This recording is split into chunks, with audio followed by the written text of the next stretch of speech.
This is Covering the Spread, part of the FanDuel Podcast Network.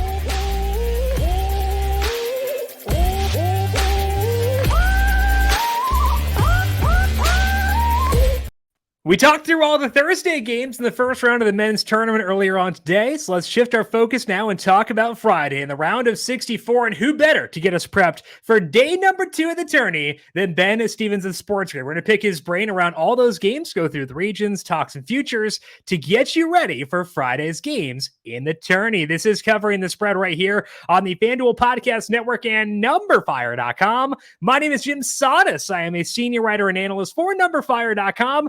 Joined here, as mentioned, by Ben Stevens. You can check him out on Twitter at Ben Scott Stevens. Find his work over at SportsGrid. Ben, it is a delightful time of year for you, I assume. How you doing today? Jim, it is the greatest two-day stretch, in my humble opinion, on the sports calendar. Thursday and Friday, the round of 64 of the NCAA tournament. Games start around 12:15 p.m. Eastern time. The latest tip is after 10 p.m. Eastern time. It is 12 consistent hours of college basketball nirvana. When the madness intensifies, all the chaos that we love, it is truly the best time of the year. I'm ecstatic, over the moon. Any superlative you could use that describes my mood right now. Question for you as it relates to your watching experience. When I watch like a NASCAR race, I can like check my heart rate, and for some races it'll get above 100 while I'm sitting there watching. I don't know if I'm like moving around, just very intense. Do you monitor that? Like, do you keep tabs on like the pulse to make sure we're ticking along and not going too crazy here? The pulse always stays high. I don't monitor it if it spikes by any means. I just kind of let it ride and appreciate the enthusiasm that I feel. But Jim, really, when the calendar turns to March, I can feel it in my bones. I can feel it in my teeth. I can feel it everywhere, that it feels like March. So it's a consistent high really for a month plus that culminates obviously on Monday, April 3rd, when we crown a national champion. Now, I could see this going one of two ways, where from a caffeine consumption perspective, do you increase this time of year, or do you level off because you don't need it because the natural state is much higher? Jim, it's a great point because I stay up to watch every game. Yeah. I'll peel back the curtain a little bit here. And you work early. I do, right? I host a morning show. I'm into the studio oftentimes around 7:45, 8 a.m. We're up at 6:30, 6:45. Want to make sure we're primed and prompt and all the stuff that comes with hosting a national television show, because people have told me I have a face for radio. I try to rebuke that all the time. So I'm up early. Oftentimes, if it's not a sport that I'm as delved into, like college basketball, or even during the regular season, hand up, I'll admit it, I could watch the first half of a game. 10 o'clock comes around. Have the game on while I'm laying in bed.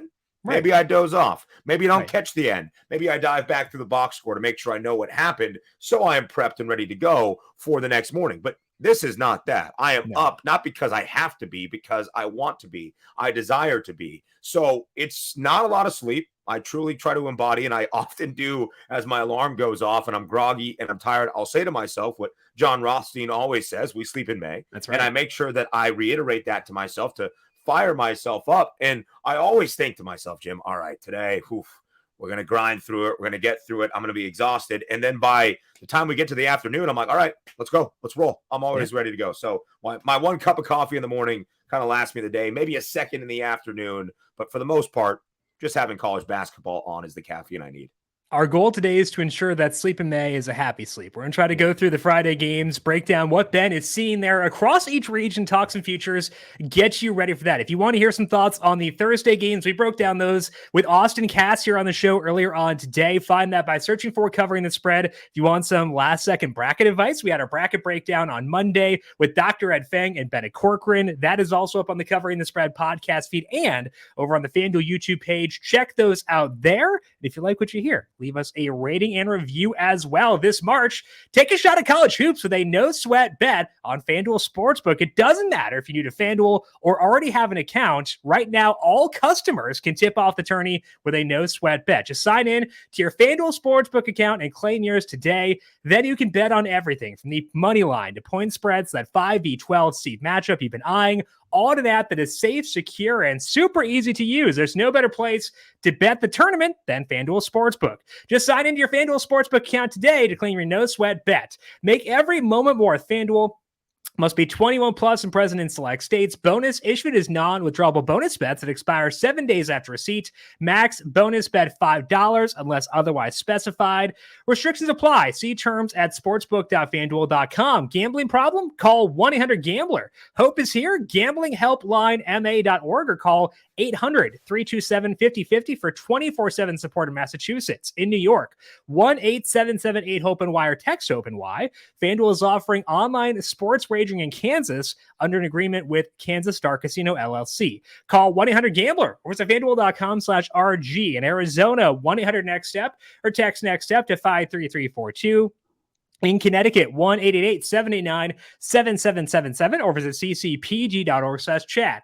In Indiana, 1-800-9-WITH-IT. In Wyoming and Kansas, 1-800-522-4700 or in Kansas, ksgamblinghelp.com. In Louisiana, it's 1-877-770-STOP. In Maryland, mdgamblinghelp.org. And in West Virginia, 1-800-GAMBLER.net. With all that said, let's now dive in and talk about these Friday games, but start things off by talking about some futures because, Ben, we got to give you the chance to fire away. If we're going to have you on the show, I want to give you full range. So let's talk futures. Anything you're seeing on the board right now you want to lock in before those first tip-offs on Thursday? So, Jim, I think that's the beauty of the NCAA tournament, where the big dance stands right now as sports betting has become more and more legalized across the country. There's the two thoughts, right? Everybody does a bracket, whether you fill it out because you like a team's mascot or a nickname, or you had a friend that went to that college. You try to beat your coworkers, you try to beat your family, your cousin, whatever it might be in your bracket, which is fun. Big picture. That could be busted on the opening day, though. But you can still find profitability with the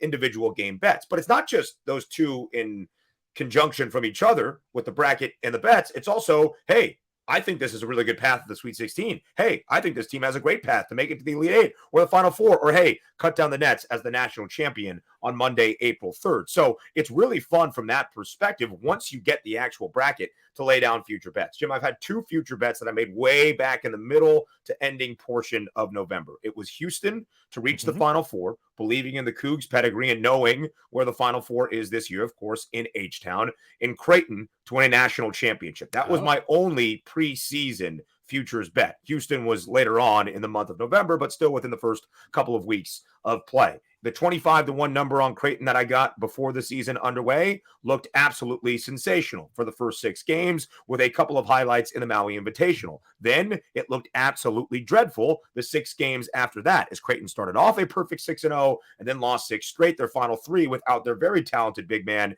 in Ryan Kalkbrenner. Then it started to get some steam throughout the Big East regular season. Didn't end the way that I wanted it to, where Creighton left a little bit to be desired toward the ending of that regular season, certainly in a game at home in downtown Omaha against the eventual Big East regular season champs in Marquette. But I still feel pretty confident about where Creighton's bracket lays out, how things set up in the South region. Alabama has a very easy path on the top half of that portion of the bracket, but I think Creighton can make some noise in the bottom half. So I feel pretty confident, Jim, with all that said, on where those two preseason or early season future bets stand right now. I have a better number for, well, not for Creighton. Creighton's a little bit longer. I have a better number on Houston to reach the Final Four. It was a plus 185 price to where the Cougs are now with the shortest number. I believe it's plus 120 at last check, something in that ballpark to advance out of the Midwest region. That is a plus 135 number, so maybe some concern about Marcus Sasser and that groin injury, which I do understand, although I think it's slightly overblown, or at least I'm telling myself I think it is slightly overblown. But, Jim, I also have, and I pulled this up as we started to speak here to make sure I had everything with me, my 4-leg parlay, otherwise known as the 4 teams that I have in the Final Four in my NCAA tournament bracket. Creighton, of course, not only because I'm married to the idea I have that Jays ticket to win the national championship, I do also believe in their path through the South region. Houston, I like that path in the Midwest, a relatively easy portion of the bracket, at least from the seeds after number 2, because I do think we'll get a Texas showdown between the Longhorns and the Cougs. The East region is incredibly fascinating. I know we'll dive through that opening round action, but I have Kentucky out of the East and then Gonzaga out of a very difficult West region. So, Jim, that little wager that I have, I bet $3 on it. That's a half unit play for me, I guess you could say, is plus 97,712. So it's still the way that I see the Final Four. Am I going to get all 4 of my Final 4 correct? No. Could I find some cash out value if we get it to the Sweet 16 or Elite 8? Sure. So I think it's funny when you have the bracket that you bet and you're like, I'm married to this. I print it out. I write it down with ink. I haven't used a pen or a pencil in years, but I printed it out to write it down. But you can also wager on that based on what the future odds are right now. So I think it's a great way of building those two things kind of in a dichotomy to have some fun and obviously have a sprinkle at maybe hitting it big.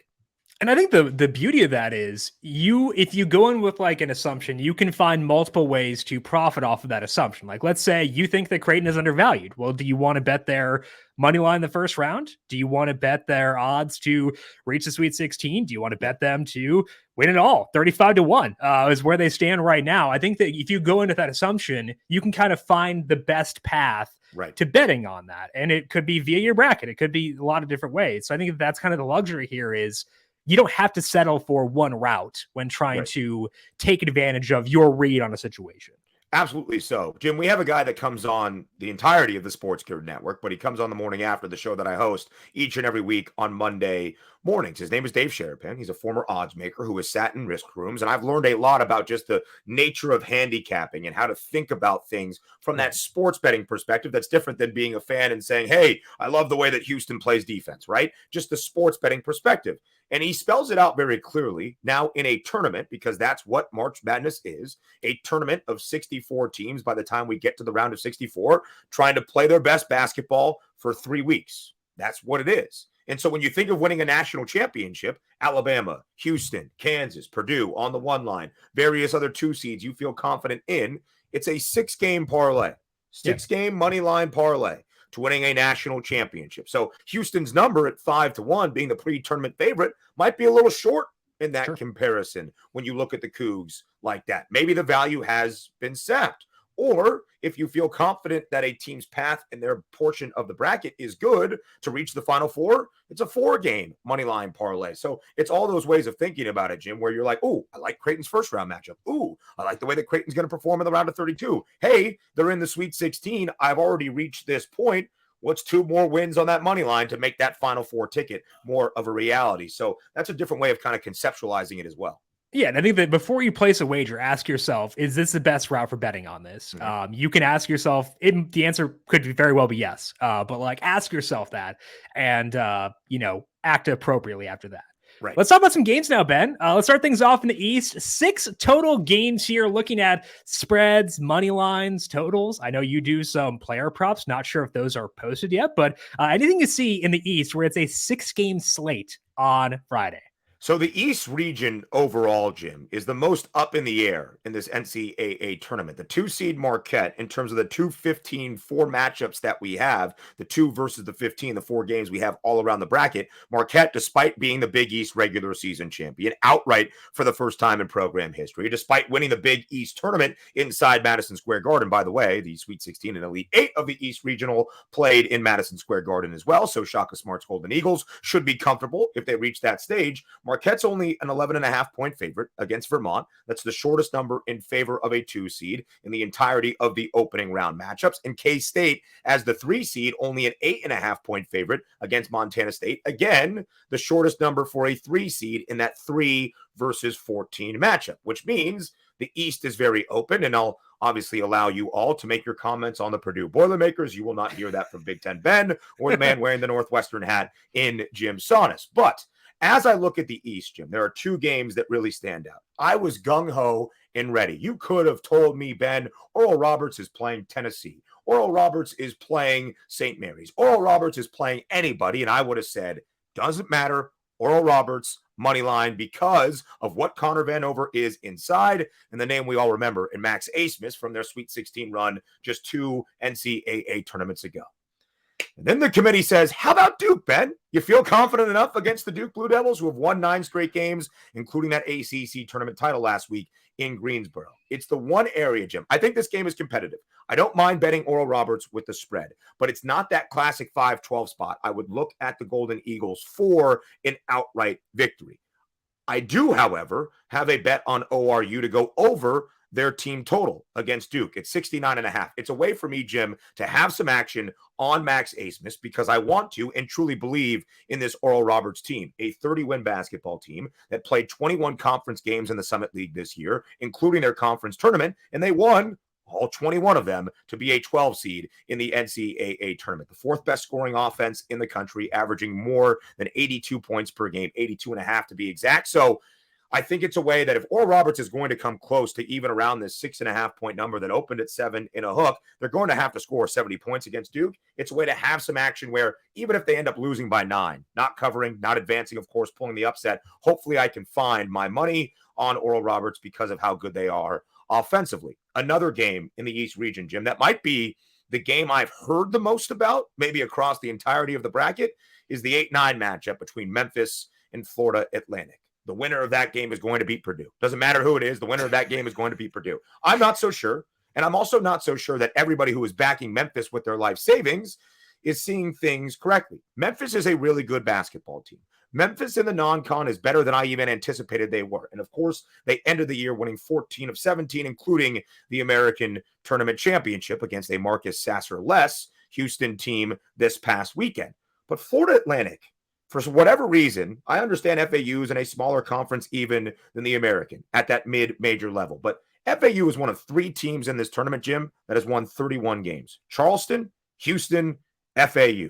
FAU is a fantastic basketball team that has great size, which you don't often see at the smaller mid-major level. They go 6 or 7 deep on the perimeter, so I'm not worried about them hanging with the likes of Kendrick Davis for Memphis, who is a sensational player, will be the best player on the court, but overall depth for FAU, I look at the Owls here in a spot where it seems like everybody and their mother are backing Memphis. The line is now working back to FAU, so maybe people are starting to catch on how good the Owls are. But I bet Florida Atlantic plus 2.5 a couple of days ago. I like them on the money line. Of course, the game is anticipating a close result, but I think Florida Atlantic is a team, Jim, in that round of 64 matchup that wasn't getting enough credit, but as the market starts to move, probably even closer to Friday, might start to get the public perception on their side.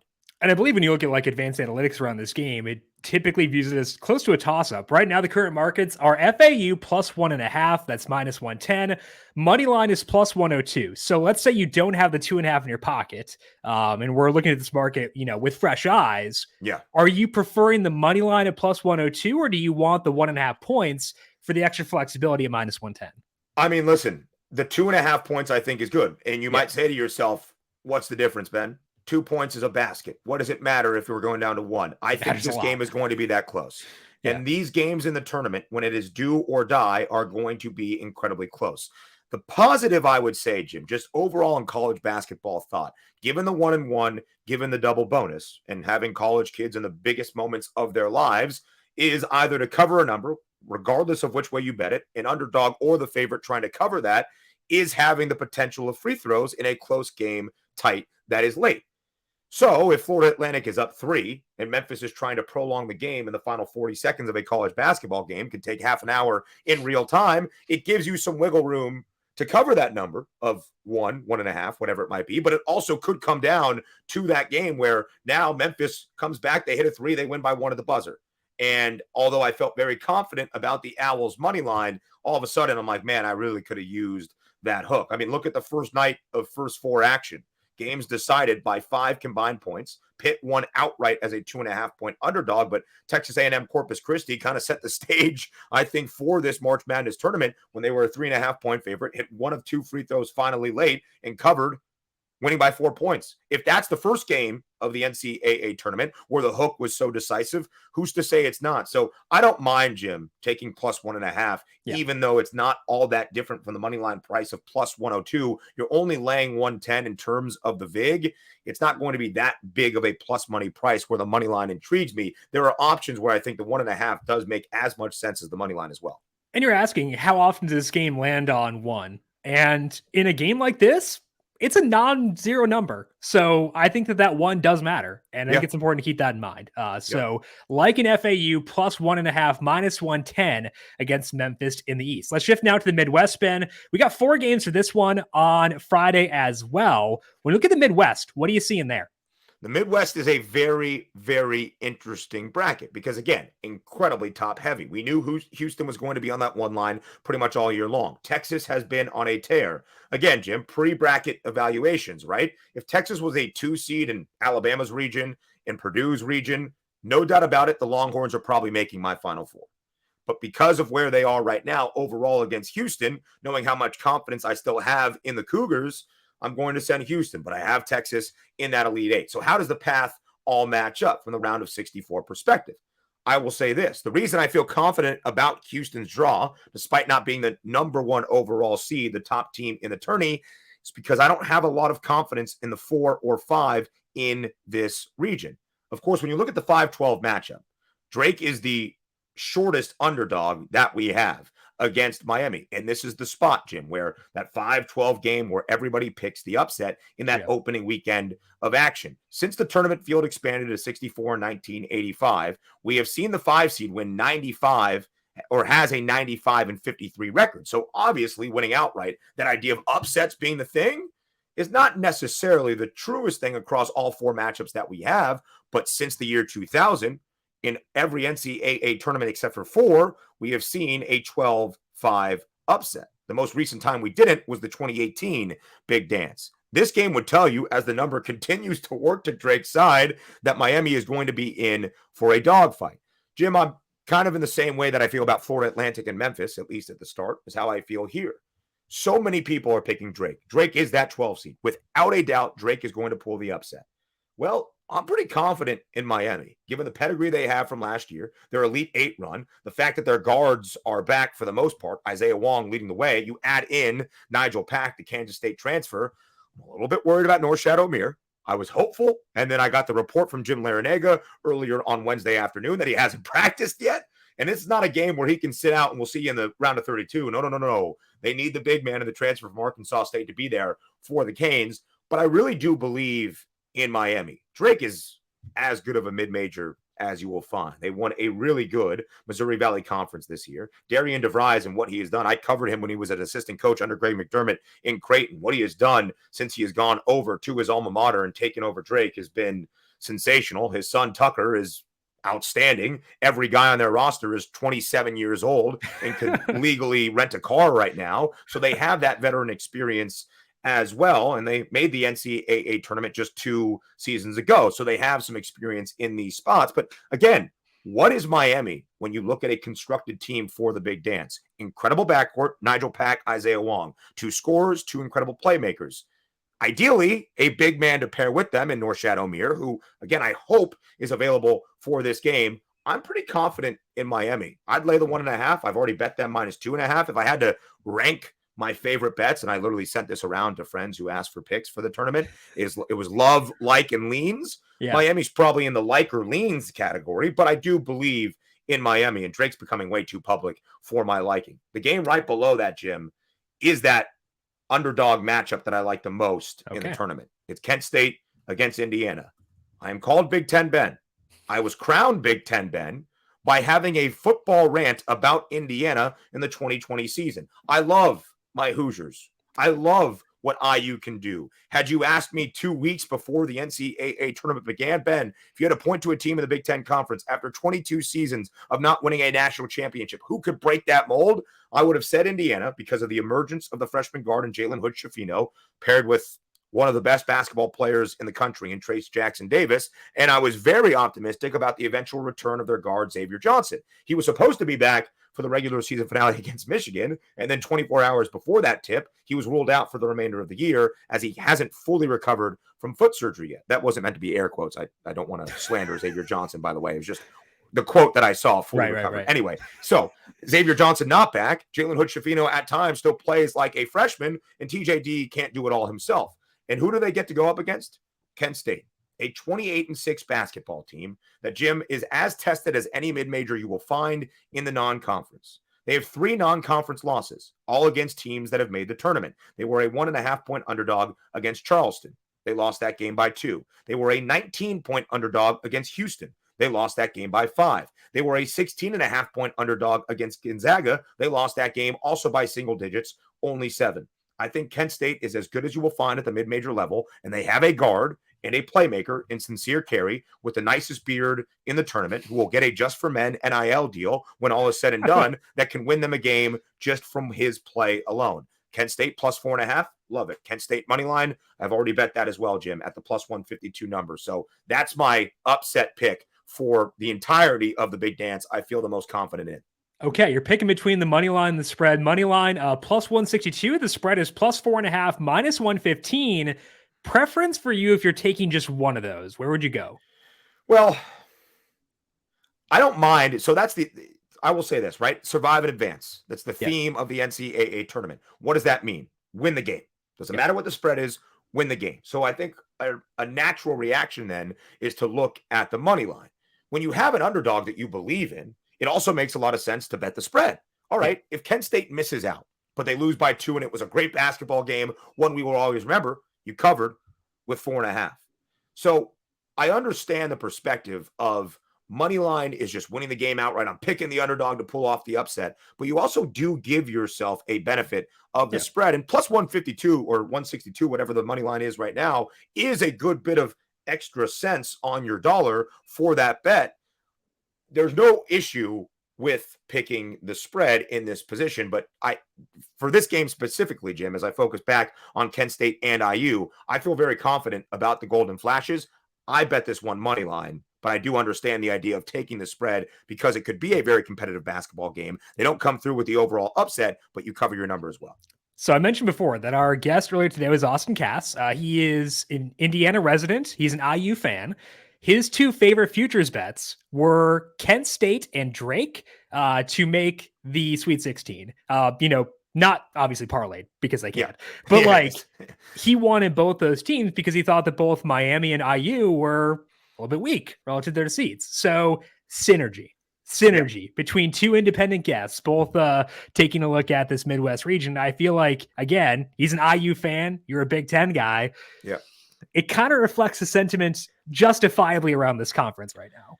It was such a benefit for Indiana to play in the NCAA tournament last year, right? And win the first 4 and get that bugaboo off their back, so to speak, of not having been there in 5 years. And then for this year, to have the season play out the way it did, to have Trace Jackson Davis come back to sweep the season series against Purdue, something Indiana fans will remember outside of what happens here in the NCAA tournament, to earn that 4 seed. Their highest seed line since the 2013 NCAA tournament when they were a 1 who lost to who? In the Sweet 16 or round of 32, whatever round that was, the 4 seed Syracuse, Jim. That was the point I needed to make right there. But anyway, it was their highest seed line in a decade. Great benefit. Program moving in a good direction. Mike Woodson, actually a good coach. They recruit well. They are bringing back some talent in Hood Schifino, in Xavier Johnson when he returns healthy. Miller Kopp, who knows? But you have Trey Galloway. There were good pieces this year to focus on even as TJD departs. So great to get that 4 line. Who's your 13 seed? Kent State's just a terrible matchup. So I do like the Golden Flashes. I'm glad that Austin Cass, is that what you said? Yep. Austin Cass agrees with me. I do think Miami wins, so we see that slightly differently. And I actually have Miami knocking off Kent State because I think the backcourt for the Canes would be a very tough matchup for Sincere Carey and Kent State. But again, one just final point, it's why I like Houston at the top half of that bracket, because if the eventuality is a very close Miami team getting there or a 12 or 13 seed, I really like the Cougs in that spot. Well, you're betting against the Big Ten. Austin's betting against Indiana. I have Boise State over Northwestern, so we're all betrayers. That's just how it goes. So let's talk about the West and talk about. Luckily we get to ignore that game. Well, let's talk about the West. I like Northwestern, Jim. Let me just say, but go ahead. No, he likes Northwestern too. Minus 1.5. I'm wary. I had the emotional hedge. I did fire eventually. On Boise State, it took me a while to convince myself to do it, but I did do it. So here we are. Anyway, let's talk about the West. 4 games on Friday. What you seeing there?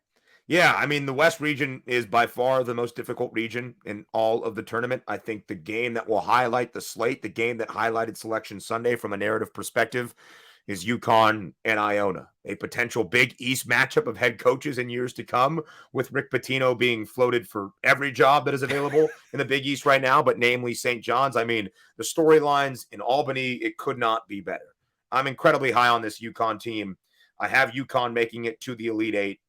When you look at this West region, Jim, there are 4 teams ranked in the top 9 of Kenneth Pomeroy's efficiency ratings. In Kansas, the top seed in this portion of the bracket is number 9. They are behind UCLA, UConn, and Gonzaga. It's a murderer's row of a bracket in the NCAA tournament.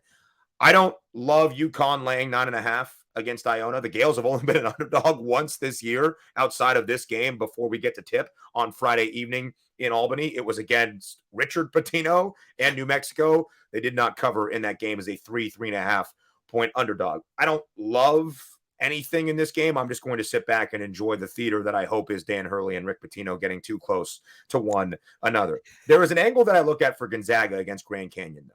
Jim, I have Gonzaga in my Final Four, as I mentioned. I'm very high on this Zags team. I think they've figured out the backcourt. The defensive variance scares me because, as we know, to be a true contender pre-tournament in terms of what your metrics say, just adjusted offense and adjusted defensive efficiency, the gap can't be too large. Gonzaga is the most efficient offense in the country. They rank 76th in defense. Scares me a little bit. And it hasn't really progressed despite the fact the Zags are on a 9-game win streak entering the big dance. But I think they take some of the onus off themselves, Jim, that we have seen the last 2 NCAA tournaments, that elite team in college basketball. We knew it was going to be Baylor and Gonzaga. Could Mark Few finally get his Bulldogs to the mountaintop of college basketball? Nope. Could they do it last year with Chet Holmgren and with Drew Timme, as good as it could look? Nope. But here's one consistent thing about the Zags. They have reached at least the Sweet 16 in 7 consecutive NCAA tournaments. So when you're watching this game on Friday against Grand Canyon and your 2 buddies next to you go, oh man, the Zags always choke it in the tournament. Could never bet them. Say to them, no, they do not choke it. That is a false narrative. They have made it to the Sweet 16 in 7 consecutive NCAA tournaments. Have they won the whole thing? No. Am I picking them to do so? No. But just make sure your friends know Gonzaga is not a choke artist, at least relative to where they stand this year. It's a big spread, right? It's a large spread against GCU, a team full of veterans that actually has some NCAA tournament experience as well. If I'm looking for Gonzaga, I'm going to look for that offense to come out hot. On Friday, I'm going to bet the Zags in the first half. Laying the 8.5 is where I got it. I wanted some action on a team I feel confident about reaching the Final Four that I actually think has a positive first round match. I'm not necessarily scared between the 3 and 14 like I might be in other areas of the bracket. So Gonzaga laying the 8.5 in the first half. It was a thought that I had last year. Who did the Zags play as the 1 seed? I can't remember off the top of my head, but I did Gonzaga. I think they were a 22.5 point favorite. I bet Gonzaga laying 11.5, 12.5 in the first half from the same idea. One of the best offenses in the country, get off to a hot start, roll this team, take the foot off the gas in the second half, whatever, get out with your 18-point win. Not sure they're going to cover 22.5. If I remember correctly, the Zags were down for a good majority of the opening half. I can't remember exactly the halftime margin, but it was close. And I bet the Zags laying 4.5, like 6.5, something like that at the half. And that came back when I bet that live, and that eventually hit as Gonzaga, I think, ended up winning by 9 or 10 points. Never came close to covering, but that's another wrinkle where you have these large favorites in a higher seed versus much lower seeded game, and you can have those live betting opportunities if Gonzaga doesn't get out to the hottest start in the first half or wherever else you see it around the bracket.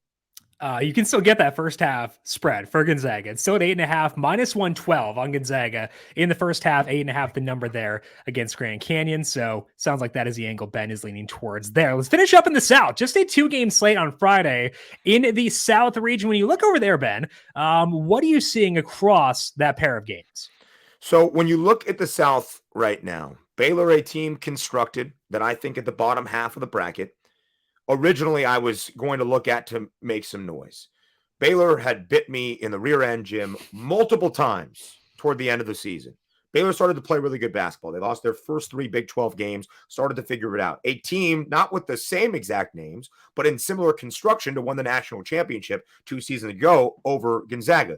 3 incredible perimeter players at the guard position, led by Keontae George, kind of banged up to end the year. But Adam Flagler had experience off the bench, LJ Cryer to pair alongside with the perimeter player, a lot like Maceo Teague, Jared Butler, Davion Mitchell a couple of years ago. Although Davion Mitchell, one of the best on-ball defenders in college basketball that year, and Baylor was a much better defensive team in 2020-21 than they are right now entering the 2023 big dance. But the big guys they have down low, Jonathan Chama-Chachua, Flo Thamba, had experience on that national championship run as well. I really liked Baylor from that perspective. Don't love them against UCSB. UCSB, a really good team in the Big West this year, a top 10 cover team for a good majority of the year before not covering as many numbers toward the end of their conference slate. Don't love anything really in that game. I do love Creighton. I've mentioned many a time how confident I am in the Blue Jays of still having that possibility of being a national champion where I saw them before the year. I love the number. I believe it is at 5.5 as I lean close because my eyesight is terrible. I believe it's still at 5.5.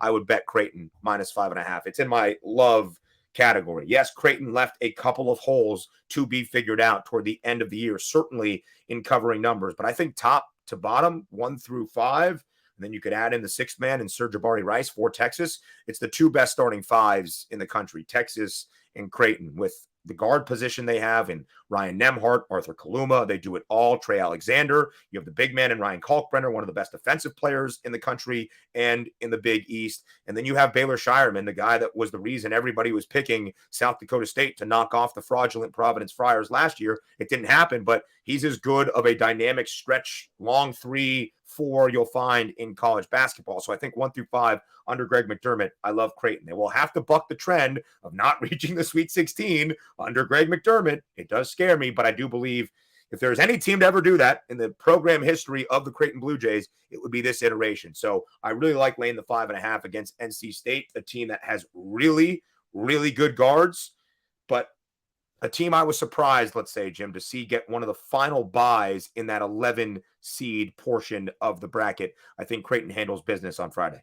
That spread, as you mentioned, 5.5 with minus 105 on that. If they win, if Baylor wins, you said you don't have a lot of interest in that game, they'd square off on Sunday. How do you feel about Creighton in that specific matchup? Is that one where you're feeling pretty confident about them as well? I mean, it sounds like you are, but I want to just double check to make sure that specific matchup is okay by you.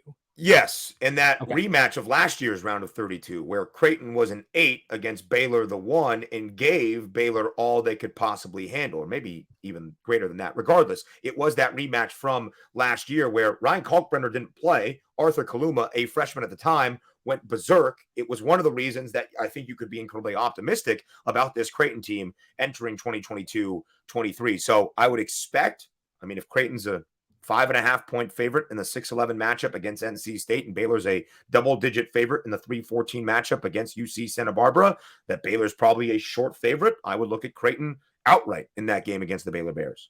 All righty. We're pulling for Creighton for you, pulling for Big Ten to buck our expectations based on what we're thinking going on into the tournament. That is Ben Stevens. Find him on Twitter at Ben Scott Stevens. Check out the morning after on Sports Grid as well. Ben, it is a pleasure as always to talk to you. Have fun next couple of days. Enjoy the tournament. And I'm looking forward to talking to you once again soon. Yes, very, very soon, Jim. I'm incredibly excited for the tournament. It is going to be a great couple of days, made hopefully even better if all of the bets that I've shared out just cash. I need that as well. So check out Ben on Twitter at Ben Scott Stevens. As a reminder, we do have our Thursday show up. If you're looking for that with Austin breaking down his thoughts on the Thursday games, find that on Covering the Spread and over on the FanDuel YouTube page. No show tomorrow. We are off because of the double show today, but back with you Friday. Talk NFL free agency with Ryan Williams. Get that by subscribing to Covering the Spread wherever you get your podcasts. I am on Twitter at Jim Sannes, JimSannes. We'll talk to you all again soon. Enjoy the basketball the next couple of days. This has been Covering the Spread right here on the FanDuel Podcast Network.